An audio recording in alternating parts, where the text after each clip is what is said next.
Investiture of the Gods, Chapter 73. Okay, let's dive in. Before we even get to the Zhu army moving forward, you're saying the whole thing gets supercharged by this argument in heaven. It starts with Guang Chengzi visiting Tongtian Zhaozu at Baiyu Palace. That's right. Guang Chengzi is a major immortal, and Tongtian Zhaozu, or just Tongtian, is the head of the interception sect. The visit was supposed to be diplomatic, maybe even smoothing things over, because Guang Chengzi's message was actually in line with Tongtian's own earlier instructions. But it goes wrong immediately. Immediately. And the first sign, Tongtian's own disciples, they completely ignore their master's orders. They basically trap Guang Chengzi there, refusing to let him leave, insisting they have to fight. Wow, so a total breakdown of discipline right from the start. How does Tongtian react to that?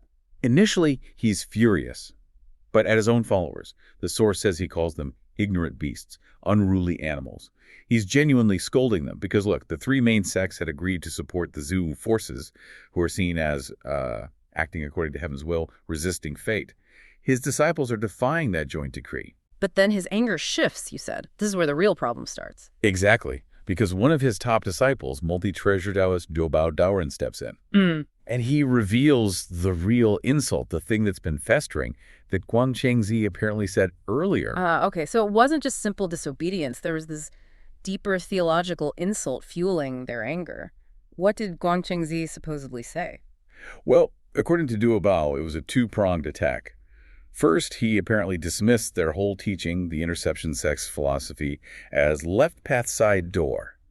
Xingdao Pong then, basically calling them heretics, practitioners of some kind of lesser unorthodox magic. Okay, that's bad. A direct hit on their legitimacy. But you said there was a second part that was even worse. Oh yeah, much worse. This was the real theological slap in the face. Guang Chengzi supposedly criticized the interception sect for accepting anyone and everyone. He allegedly said they do not differentiate between the hairy and horned, the web-born, and the egg-hatched. All can gather and coexist. To modern ears, that might sound inclusive. Right. But in this celestial hierarchy, it's absolutely scathing. It's essentially calling them the spiritual underclass. It implies Tongtian's sect takes in all sorts of creatures, monsters, spirits, non-humans, without the kind of strict moral and spiritual selection process that Guang Chengzi's own sect, the Jade Void sect, prides itself on. So it's spiritual snobbery, basically accusing Tongtian of leading a rabble. Precisely. It's class warfare among the gods. Yeah. And Tongtian, he tries to keep his cool at first. He questions if Guang Chengzi, the supposed true gentleman, would really say something so crass. But when his disciples all confirm it, he just snaps. And the insult becomes personal. Deeply personal. It hits his lineage, his pride. He laughs, but it's described as this terrifying laugh. And he says something like, if I am hairy and feathered, then what does that make his master? Tracing the insult back up the chain. And that's the tipping point. The moment it goes from insults to war footing. Total sectarian war footing. Because of that direct insult, diplomacy is just off the table. Annihilation is the path he chooses. And the response is dramatic, I take it. Catastrophic is the word. He immediately tells Gold Spirit Holy Mother to go get these 4 specific swords. And these aren't just any magic swords. They are the components for the immortal execution array, the Zhu Zen. The Zhu Zen. Okay, the name sounds ominous. What makes this array so special or so terrible? It's the sheer scale and purpose of it. It's not designed to win a specific battle against soldiers or even regular immortals. It's designed to wipe out the enemy's highest command, the most powerful divine beings supporting the other side. So it's an escalation aimed right at the top. Right at the very top. Tongtian tells Duobao Daoren to take these 4 swords and listen to their names. Zhu, meaning immortal execution. Lu Xian, immortal slaughter. Xininjian, immortal trap. And Zhu Xian, immortal annihilation. Take them and the formation diagram to Jipai Pass to block the Zhu army. Execution, slaughter, trap, annihilation. Okay, yeah, the names definitely send a message, but who exactly is the target here? You said the highest command. Tongtian is very specific. He says even great Luo mortals can't escape this array. Their blood will stain their robes. Now you have to understand, great Luo mortals are near the pinnacle of the celestial hierarchy. Hugely powerful, often considered beyond harm from normal conflict or magic. So this array is basically an anti-god weapon. Exactly. It's an indiscriminate slaughterhouse for the highest echelons of divinity. And it's being deployed purely because Tongtian's pride got wounded by that hairy and feathered comment. Its celestial fury made manifest. All right, so while the gods are preparing this potentially world-ending weapon up in the heavens, let's shift back down to Earth. Zhang Zia, the Zhu commander JZ, he's dealing with the fallout from a recent battle. Yeah, he returns to Jiming Pass, and he's just lost maybe 4,000 or 5,000 soldiers, a tough loss against the Fire Spirit Holy Mother. So morale is probably not great. And he immediately faces a political headache, this commander, Hu Sheng. Right, Hu Sheng, the commander of Jiming Pass, and the guy tries to surrender. Again, apparently he tried before, but the arrival of the Fire Spirit Holy Mother kind of threw a wrench in the works and forced him back onto the Shang side. So now he's trying again. He sends a letter. A very detailed letter. He's sent via his subordinate Wang Xin. And it's a masterclass in blame shifting. He blames his dead brother Hu Lei. He blames the Fire Spirit Holy Mother. Basically says, it wasn't my fault. I was forced into this. Please have mercy. Think of the people here. Sounds convenient. Does anyone buy it? Well, Zia's own generals are wary. General Hong Jin specifically warns him. Says Hu Xing is fickle and uncertain. Fin Fu Bunding, essentially calling him unreliable, someone whose loyalty just blows with the wind. A serious character flaw in wartime. How does Zia handle it? Does he take the warning? Zia. He hesitates at first. You can see him weighing it up. Maybe the brother was the problem. Maybe the Holy Mother really did force his hand. Maybe this time Hu Xing is sincere. So he actually enters the pass, listens to Hu Xing's excuses again. But something just doesn't sit right with him. And this is where Zia makes a key political call. Yes, and it's crucial. Zia looks past the immediate situation, past the potential convenience of a quick surrender.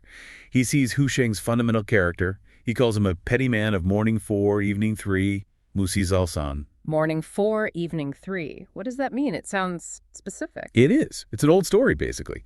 A monkey keeper offered his monkeys 4 chestnuts in the morning and 3 in the evening. They got angry. So he switched it. 3 in the morning, 4 in the evening. Same total number, but the monkeys were suddenly happy.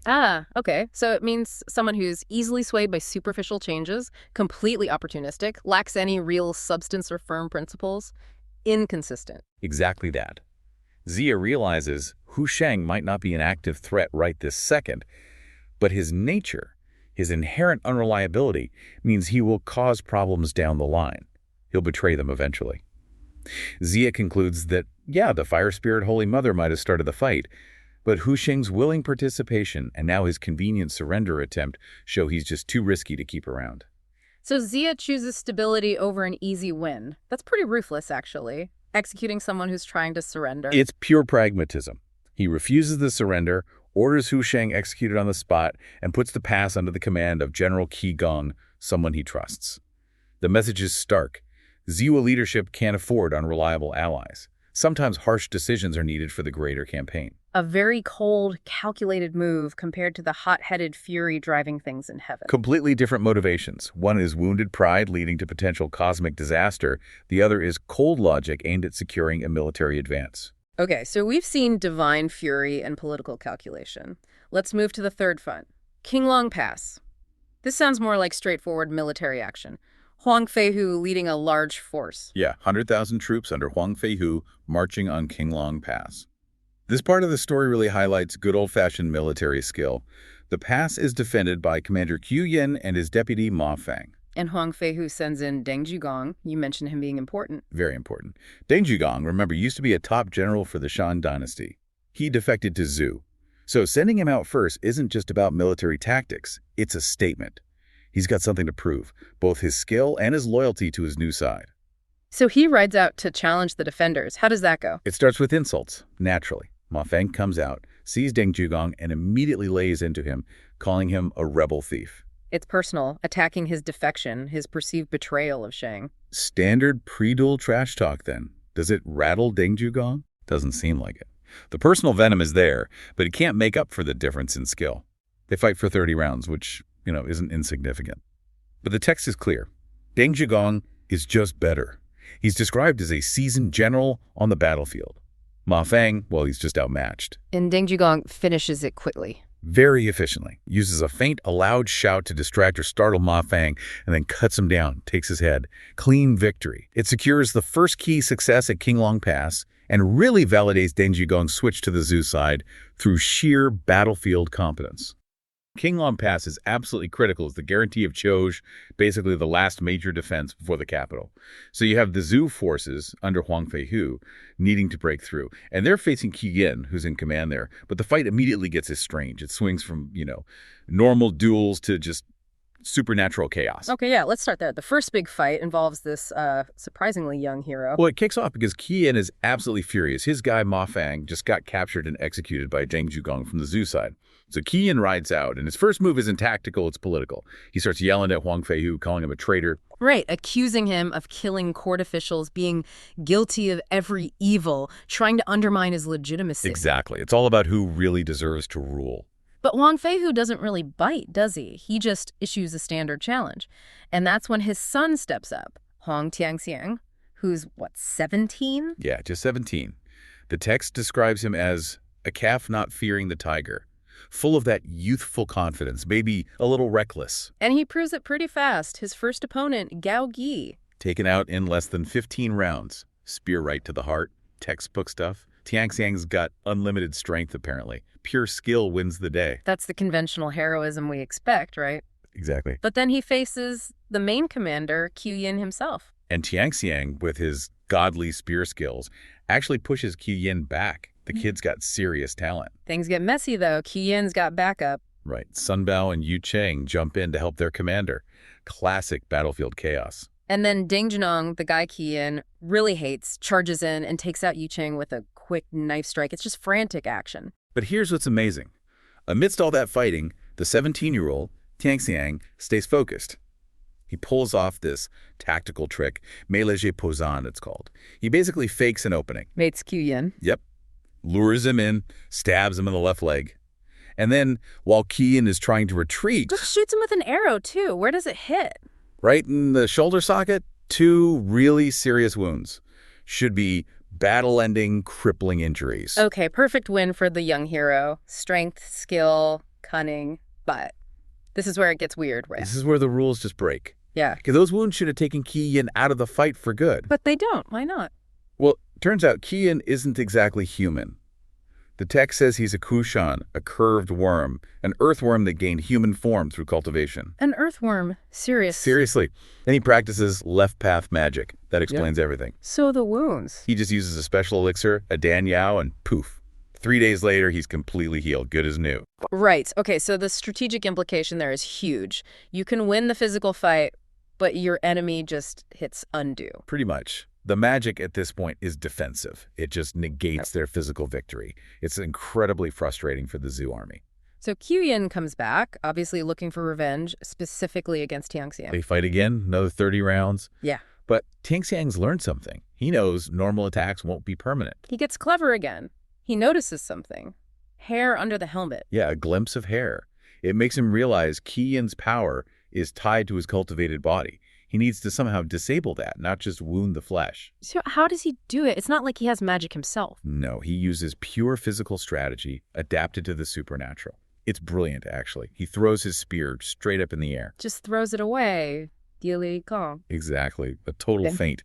Qi Yin sees this, thinks Tianxiang made a mistake, and lunges forward, hungry for revenge. And misses. Misses the empty air where Tianxiang was, and basically falls right into Tianxiang's grasp. A perfect trap. Okay, now he's got him close. What weapon does he use? Not the spear, obviously. He pulls out his silver-mounted mace, the Yin Zhuang Jin, and the description is intense.